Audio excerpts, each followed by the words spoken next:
Between the political discourse in America today and the general lack of knowledge about the Constitution and about how governments in this country are designed to work, it should be no surprise that there are people out there who are concerned about what it would be like to return to a constitutional republic, what it would look like, and how we would get there.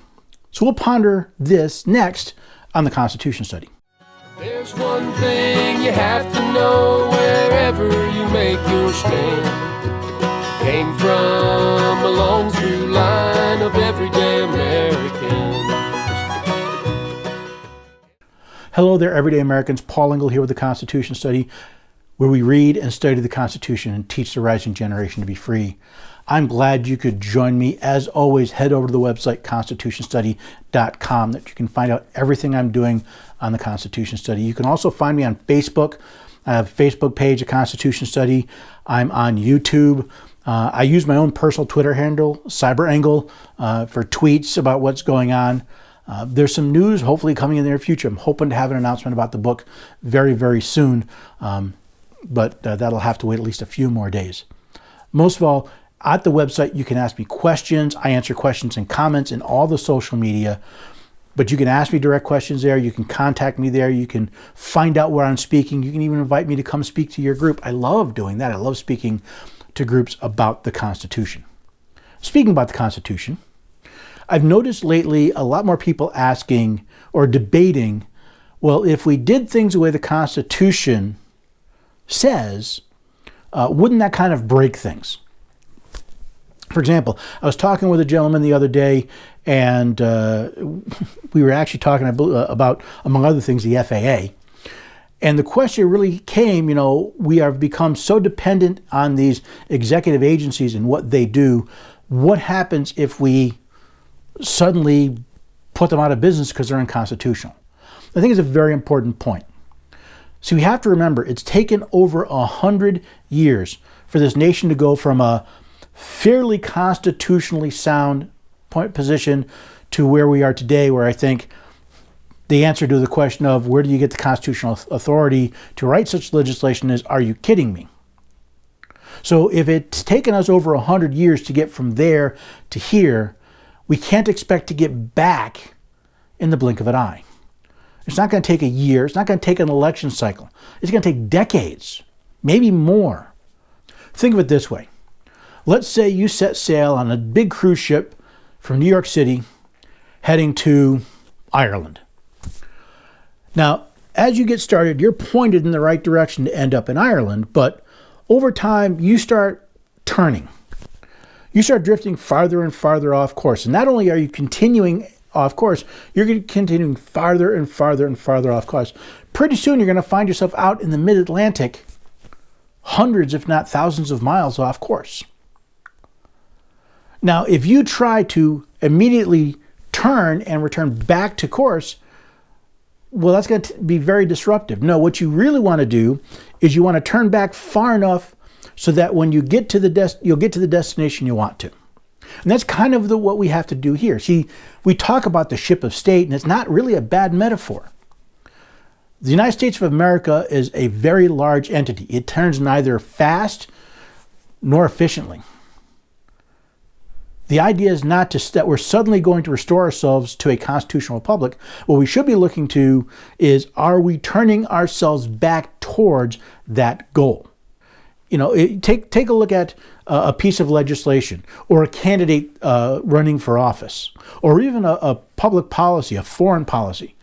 Are we ever asking ourselves, does this bring us closer to freedom, protection of rights, and the restoration of the Constitution as the supreme law of the land?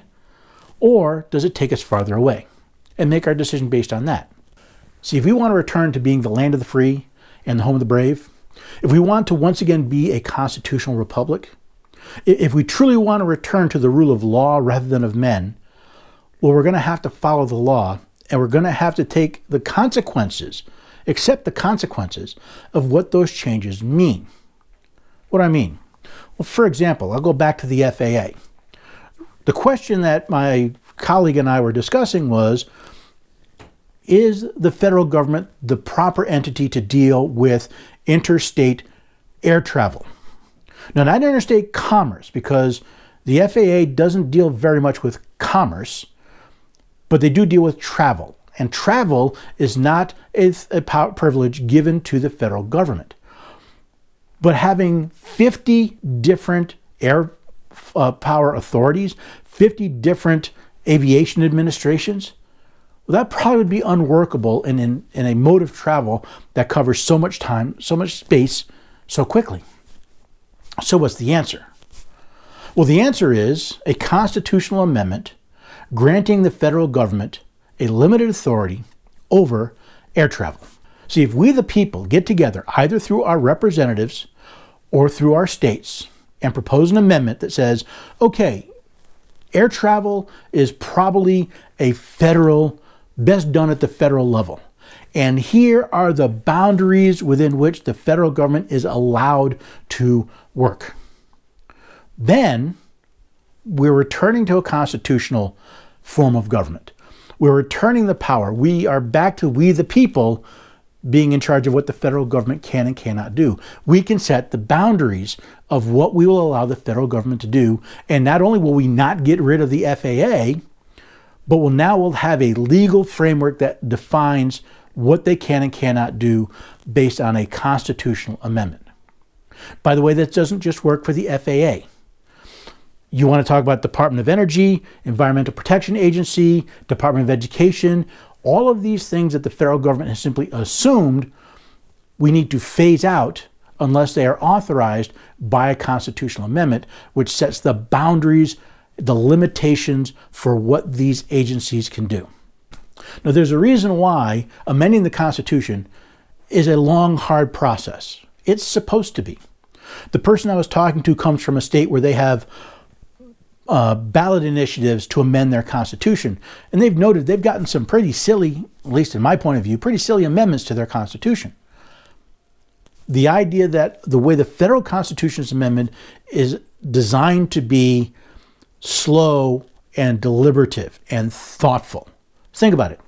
If we want to create an FAA and we want to set its boundaries, then not only do representatives and senators have to agree to language about what they can and cannot do, or a convention of the states agree to language about what they can and cannot do, then both legislative houses in 37 states have to agree to it as well. Otherwise, it doesn't become law. See, that's designed so you don't have people saying, hey, we want a constitutional amendment to pick your topic.